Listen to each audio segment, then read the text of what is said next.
వైరాలో political Sye Raa Congress BRS నువ్వా నేనా అంటూ ఢీ కొడుతూ ఉంటే మరోవైపు కాంగ్రెస్ లో అంతర్గత యుద్ధం కొనసాగుతోంది. వెరసి వైరాలో రాజకీయాలు రసవత్తరంగా మారాయి. ఖమ్మం జిల్లాలో వైరా మున్సిపాలిటీ ఎన్నికలపై జోరుగా చర్చ జరుగుతోంది. ఇక్కడ గెలుపు కోసం కాంగ్రెస్, బీఆర్ఎస్, సిపిఎం కూటమి మధ్య గట్టి పోటీ నెలకొంది. డిప్యూటీ సీఎం భట్టి విక్రమార్క సొంత మండలం వైరా కావడంతో ఇక్కడ కాంగ్రెస్ గెలుపు ఆయనకు కీలకంగా మారింది. స్థానిక ఎమ్మెల్యే రామ్దాస్ నాయక్, జిల్లా కాంగ్రెస్ అధ్యక్షుడు నూతి సత్యనారాయణ సహా జిల్లాకు చెందిన కీలక నేతలు ఇక్కడి వారే. దీంతో ఇక్కడ పార్టీ గెలుపు అందరికీ ప్రతిష్టాత్మకంగానే మారింది. వైరా మున్సిపల్ చైర్మన్ పదవి జనరల్ మహిళకు రిజర్వ్ కావడంతో గట్టి పోటీ నెలకొంది. ఇక్కడ చైర్మన్ పదవి కోసం భట్టి, పొంగులేటి వర్గాలకు చెందినవారు గట్టిగా పట్టుబడుతున్నారు. దీంతో ముందుగా చైర్మన్ అభ్యర్థిని ప్రకటించబోమని కాంగ్రెస్ నాయకత్వం స్పష్టం చేసింది.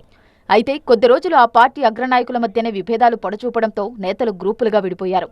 నామినేషన్ల ఉపసంహరణ రోజు బీఫామ్ల విషయంలో భారీ హైడ్రామా నడిచింది.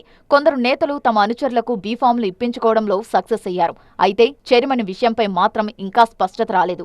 దీంతో మెజార్టీ వార్డులను గెలుచుకోవాలని ఉన్నా చైర్మన్ బరిలో ఉన్న అభ్యర్థులు గెలుపు కోసం అంతా కలిసి పనిచేస్తారా లేక బరిలో ఉన్న వారిపై తిరుగుబాటు చేస్తారా అన్నది చర్చనీయాంశంగా మారింది.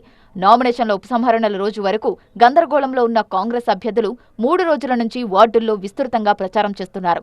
పోలింగ్ నాటికి గ్రూపు విభేదాలు అన్ని పరిష్కారం అవుతాయని, కాంగ్రెస్ విజయం సాధిస్తుందని పార్టీ నాయకులు ధీమాగా ఉన్నారు. మరోవైపు వైరా మున్సిపాలిటీపై బీఆర్ఎస్ కూడా గట్టిగానే గురిపెట్టింది.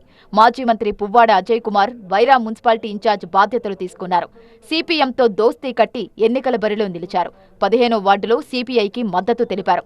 పువ్వాడ అజయ్, నామా నాగేశ్వరరావు సహా కీలక నేతలంతా వైరాలోనే మకాం వేసి గెలుపు వ్యూహాలు రచిస్తున్నారు.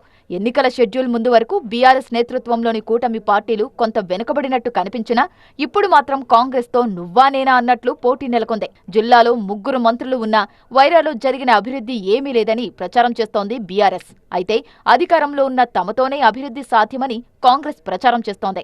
ఇటు కాంగ్రెస్, అటు బీఆర్ఎస్ సారథ్యంలో పార్టీలన్నీ వైరా మున్సిపాలిటీపై గట్టిగా గురిపెట్టడంతో ఈ ఎన్నిక రసవత్తరంగా మారిపోయింది.